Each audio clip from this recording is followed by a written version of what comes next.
Bonjour, eh bien je fais une petite vidéo aujourd'hui, alors je pense qu'elle fera peut-être suite à un petit morceau d'une autre que j'ai fait il y a quelques années.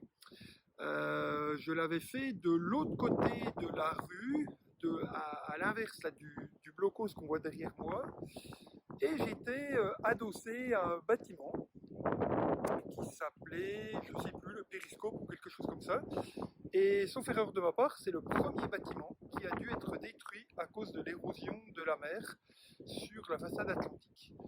Voilà, donc j'ai trouvé ça intéressant parce que j'avais déjà fait une vidéo sur le fait que les choses passent et que la fameuse impermanence bouddhiste, eh bien, quelquefois s'applique de façon un petit peu radicale, un petit peu dure.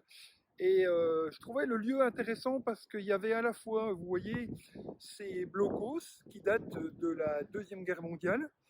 Et je pense que les personnes qui ont construit ces blocos n'imaginaient pas qu'un jour ils serviraient juste de placards pour faire des tags et faire des dessins sur ces objets qui servaient à défendre le fameux mur de l'Atlantique. Voilà. Et je trouvais vraiment intéressant parce qu'il y a à la fois ces blocos, un petit peu plus loin, je ne sais pas si on verra bien, mais en tout cas c'est par là, voilà, il y a aussi un casino. Et je trouve que ces lieux, ces casinos sont aussi des lieux de, comment je dirais, d'impermanence, c'est-à-dire ce qui se vit la nuit n'a plus tellement de valeur le jour et je dirais que ces activités sont un petit peu non inscrites dans quelque chose qui dure.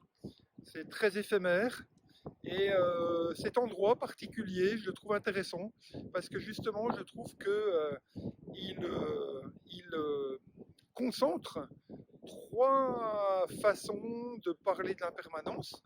Ce lieu de divertissement éphémère, ces blocos qui, de par leur côté massif, hein, c'est quand même du béton et de la ferraille, eh bien, on n'imaginait pas que petit à petit, ils se laissent dévorer par le sable, par les intempéries, et je mettrai des photos de blocos qui sont totalement ou pratiquement totalement ensevelis aujourd'hui dans le sable, un petit peu plus loin par là. Voilà, je vous montrerai une photo, je vais aller un petit peu plus loin. Et je fais d'ailleurs des photos de soir qui sont très jolies sur ces blocos engloutis. Et puis ce bâtiment qui devrait être derrière moi, là aussi je vous mettrai des images, et bien qui a dû être détruit. Parce que de toute façon, d'une manière ou d'une autre, il allait s'écrouler suite au fait que la mer petit à petit grignote, probablement en lien avec la hausse du niveau des mers, mais aussi avec une modification du littoral qui est assez violente ici à cet endroit.